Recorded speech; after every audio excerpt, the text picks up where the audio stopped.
Hi guys, welcome to your 43rd Java tutorial in Hindi by Technosesh. और इस video में हम सीखेंगे एक छोटा सा एग्जांपल अरे लिस्ट का और हम समझेंगे उसका प्रॉपर्टीज। कलेक्शंस को चलाने के लिए हमें सबसे पहले इंपोर्ट करना होता है जावा का यूटिलिटी क्लास, और उसको हम ऐसे करते हैं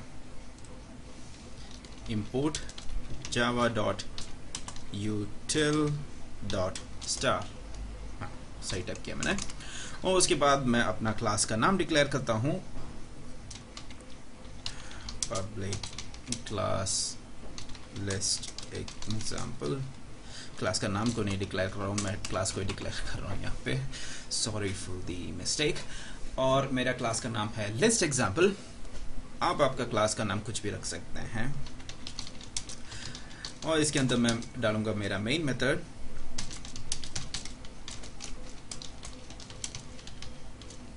और उसके अंदर होगा यूजुअली एक स्ट्रिंग अरे जिसका नाम है आर्क्स। ठीक है। अरे लिस्ट के साथ हम सीखेंगे कलेक्शंस का पहला प्रॉपर्टी, और वो है डायनामिक। यानी कि जब भी आप एक अरे लिस्ट को डिक्लेयर करते हो तब आपको ये नहीं डिक्लेयर करना पड़ता कि वो कितना साइज का है। अब इससे ये फायदा होता है कि जब भी आप उसके अंदर और भी वैल्यूज डालना चाहते हैं तब आप उसके अंदर डाल सकते हैं। तो इससे कोई ये रेस्ट्रिक्शंस नहीं होता कि आपको कितना छोटा या कितना बड़ा उसको रखने चाहिए। इसको मैं दिखाता हूं यहाँ पे, देखिए जरा। सबसे पहले मैं एक नॉर्मल स्ट्रिंग का एक अरे बनाऊंगा जिसका नाम होगा ARR। उसके अंदर मैं डालता हूं ये सारे एलिमेंट्स। देखिए 1 2 3 4, देखिए 4 एलिमेंट्स मैंने डाला है, और वो है A, B, C और D। ठीक है।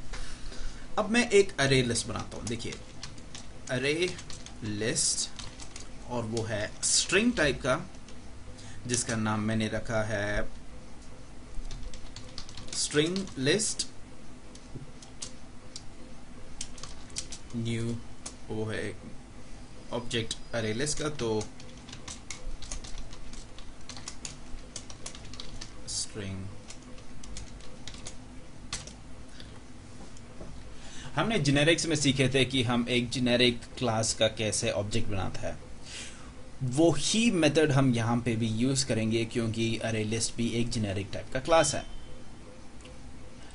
ठीक है। अब हम आगे बढ़ते हैं। अब हम एक एनहांस फॉर लूप से सारे एलिमेंट्स हमारे ARR अरे का अरे लिस्ट के अंदर डाल देंगे। स्ट्रिंग के इन ARR और स्ट्रिंग लिस्ट डॉट एड के। जब भी हमें एक एलिमेंट को एक अरे लिस्ट के अंदर डालना पड़ता है तब हमें यूज करना पड़ता है ऐड मेथड। सबसे पहले हमें अरे लिस्ट का नाम जो हमारा है स्ट्रिंग लिस्ट, और उसके अंदर डॉट ऐड, और उसके बाद जो वेरिएबल हमें पास करना है वो इसके अंदर पास हो जाएगा। अब हम इसको प्रिंट करके देखते हैं क्या होता है। P in string list system dot out। हमेशा की तरह मैं यहाँ पे गलती करता हूँ, डॉट println p। ठीक है, मेरे ख्याल से ये चलनी चाहिए। तो चलो देखते हैं, इसको सेव करता हूँ। सबसे पहले लेके आया मैं अपना कमांड प्रॉम्प्ट, और जावा सी लिस्ट एग्जाम्पल डॉट जावा। तो कोई एरर नहीं है, मैं बहुत खुश हूँ। जावा लिस्ट एग्जाम्पल नहीं एग्जाम्पल। तो देखिए मेरा प्रिंट हो गया ABCD। अब हम ये सीखेंगे कि वो डायनामिक क्यों है।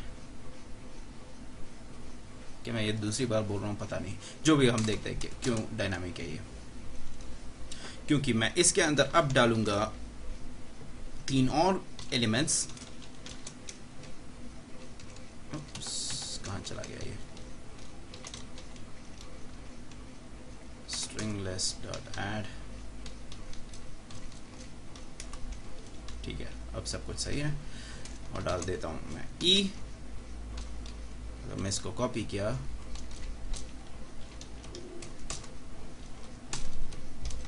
इसके अंदर डालूंगा मैं f और g। बड़ी खुशी से मैं बोल रहा हूँ ये सब, पता नहीं क्यों। तो इसको प्रिंट करते हैं, इस पूरे अरे लिस्ट को मैं दोबारा प्रिंट करके देखता हूँ। string q in string list, और इसको मैं प्रिंट करता हूँ तो system dot out dot, हाँ मुझे पता था मैं यहाँ पे गलती करूँगा करके, हाँ, पता नहीं मैं कब सुधरूंगा। चलो ठीक है, मेरे ख्याल से मैंने सब कुछ सही किया है, आगे कंपाइलर ही बताएगा कि मैंने सही किया है कि नहीं। हाँ, एक और चीज़ मुझे ऐड करनी है यहाँ पे टैब, तो टैब के लिए मैं \t डालूंगा, मैंने आपको ये पहले भी बताया है। इसको मैं दोबारा सेव करूँगा और इसको मैं फिर से चलाऊँगा, तो क्या है, चलो कोई एरर नहीं है, मैं बहुत बहुत ज़्यादा खुश हूँ। और देखिए क्या हुआ है, यहाँ पे हमने 3 और एलिमेंट्स डाल दिए थे स्ट्रिंग टाइप का e f g हमारे स्ट्रिंग लिस्ट नाम का अरे लिस्ट के अंदर, और वो ऐड हो चुका है पीछे से, और ये यहाँ पे हमें दिखाई दे रहा है। इसको मैं दोबारा आपको समझाता हूँ शुरू से। सबसे पहले हमने जावा यूटिलिटी क्लास को हमने इंपोर्ट किया, उसके बाद हमने एक क्लास बनाया, उसके अंदर मेन मेथड बनाया, और उसके अंदर सबसे पहले हमने एक अरे लिस्ट बनाया जिसके अंदर वो जो स्ट्रिंग टाइप का है, जिसके अंदर a b c d elements है। फिर हमने एक अरे लिस्ट बनाया इस तरीके से जिसका नाम है स्ट्रिंग लिस्ट और जिसका टाइप है स्ट्रिंग। फिर हमने सारा एलिमेंट्स अरे ARR का अरे लिस्ट स्ट्रिंग लिस्ट के अंदर डाल दिया। फिर हमने इसको प्रिंट कराया तो हमें ये आउटपुट मिला। उसके बाद हमें ये प्रूव करना था कि ये अरे लिस्ट जो है एक डायनामिक टाइप है, यानी कि वो कभी भी जितना भी एलिमेंट्स उसके अंदर ले आ सकता है। तो हमने इसके अंदर ऐड किया 3 और एलिमेंट्स E, F और G। फिर हमने एक और एनहांस फॉर लूप के साथ हमने उसको एक टैब लगा के पूरे एलिमेंट्स को प्रिंट किया, और हमने प्रूव किया सबको कि अरे लिस्ट जो है एक डायनामिक टाइप है। ठीक है, मुझे आशा है कि ये सब कुछ समझ में आ गया आपको। अगर आपको ये वीडियो बहुत पसंद आया तो आप लाइक कर सकते हैं, नहीं पसंद आया तो डिसलाइक कर सकते हैं। कोई भी डाउट्स हो तो प्लीज़ आप नीचे कमेंट्स में डाल दीजिएगा, तभी मैं आपका डाउट्स को क्लियर कर पाऊंगा। और ऊपर सब्सक्राइब का बटन है, आप हमेशा सब्सक्राइब कर सकते हैं, तो आपकी होम पेज में सारे वीडियोस जो है दिखाई देते रहेंगे। Okay, see you guys on the next video, good bye.